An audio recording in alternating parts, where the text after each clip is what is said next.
আসসালামু আলাইকুম প্রিয় দর্শক সকলকে স্বাগত জানাই অভিবাসী আপডেটের নতুন ভিডিওতে। আপনি এই ভিডিওতে যুক্ত হয়েছেন দেশ এবং প্রবাস থেকে। জানিয়ে দিব সর্বশেষ আপডেট ইনফরমেশনগুলো, যা জানলে আপনি বুঝতে পারবেন বর্তমান সময়ে ভূমধ্যসাগর, এজিয়ান সাগর, আটলান্টিক উপকূল এই তিনটি অঞ্চল ব্যবহার করে ইউরোপে আসার সর্বশেষ পরিস্থিতি। ডিসেম্বর মাসের 17 তারিখ আপনি নিজে দেখছেন, একজনকে দেখাতে এখনই এই ভিডিওটি শেয়ার করে দিন। চ্যানেলটি সাবস্ক্রাইব করুন, ফেসবুক পেজটি ফলো করুন, আমাদের প্রতিদিনের ভিডিও প্রতিদিন দেখতে পারবেন। বিপদগ্রস্ত অভিবাসীদেরকে উদ্ধার করতে কাজ করছে এনজিও সংস্থাগুলো, তার মধ্যে একটি লাইফ সাপোর্ট সর্বশেষ বার্তা নিশ্চিত করেছে লিবিয়া থেকে ইতালির উদ্দেশ্যে রওনা করা একটি প্লাস্টিকের নৌকা বিপদগ্রস্ত অবস্থায় তারা শনাক্ত করেছে। উদ্ধারকৃত অভিবাসীর মধ্যে ছিল 69 জন, যার মধ্যে 3 জন নাবালক এবং কোড আনকোড করে বলা হয়েছে বাংলাদেশ, পাকিস্তান, মিশর সহ বিভিন্ন জাতীয়তার লোকজন ছিল। উদ্ধারকৃত অভিবাসীদেরকে নিরাপদে ইতালিতে পৌঁছানোর জন্য কাজ করছে তারা। এর আগে অভিবাসীদেরকে টার্গেট করে ছুরিকাঘাত বা হামলার ঘটনা ঘটেছিল, যেটা ত্রিপলিতে। এই এনজিও সংস্থা উদ্ধারকৃত অভিবাসীদেরকে জিজ্ঞাসাবাদে তারা এ ধরনের তথ্য দিয়েছিল। তার মানে বুঝতে পারছেন যে তথাকথিত চুক্তির নামে ইতালি এবং ইউরোপীয় ইউনিয়নের লিবিয়ান বর্তমান কোস্টগার্ড এবং ভেতরে থাকা রাজনৈতিক ব্যক্তিদেরকে কি পরিমাণের টাকা দিচ্ছে, যার প্রমাণ হচ্ছে তারা রেকর্ড সংখ্যক অভিবাসীদেরকে অত্যাচার নির্যাতন অব্যাহত রেখেছে।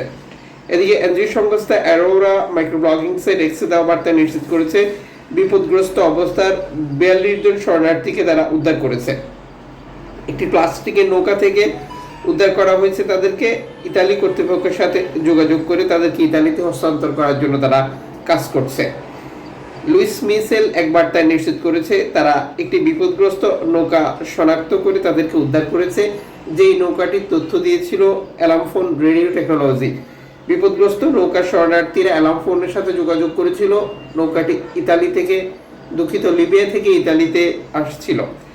নৌকাটির শরণার্থীরা বিপদ থেকে বাঁচার জন্য অ্যালামফোনের কাছে বার্তা দেওয়ার পর অ্যালামফোন এনজিও সংস্থাটির কাছে তথ্য প্রচার করে যে ধারাবাহিকতায় একটি প্লাস্টিকের নৌকা থেকে 86 জন শরণার্থীকে উদ্ধার করতে সক্ষম হয় অ্যারোরা, এবং একই সাথে তারা আরও 61 জন শরণার্থীকে উদ্ধার করার তথ্য নিশ্চিত করেছে। প্লাস্টিকের নৌকা ছিল এটিও। বুঝতে পারছেন যে বর্তমান ভূমধ্যসাগর ব্যবহার করে ইতালিতে আসার চেষ্টা করছেন কত অভিবাসী।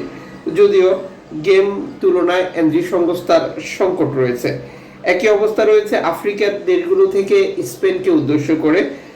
স্প্যানিশ কর্তৃপক্ষ মাইক্রোব্লগিং সাইট এক্সে দেওয়া বার্তা নিশ্চিত করেছে গত 24 ঘন্টায় 1000+ শরণার্থী প্রবেশ করেছে বিভিন্ন উপত্যকা এবং দ্বীপগুলোতে। একই অবস্থা রয়েছে লিবিয়া থেকে গ্রিসে এবং তুরস্ক থেকে গ্রিসকে উদ্দেশ্য করে উপত্যকা দ্বীপগুলোতে, যা নিশ্চিত করেছে এনজিও সংস্থাগুলো। বহু অভিবাসী আটকা পড়ে আছে, যাদের পানি, মেডিসিন, ছোট শিশু রয়েছে, ঠান্ডা জনিত জটিলতা রয়েছে। উদ্ধার করার জন্য গ্রিস কর্তৃপক্ষের কাছে তারা বার্তা পাঠিয়েছে। যুক্ত থাকুন আর দেখতে থাকুন এভাবে প্রতিদিনের আপডেট ইনফরমেশন প্রতিদিন।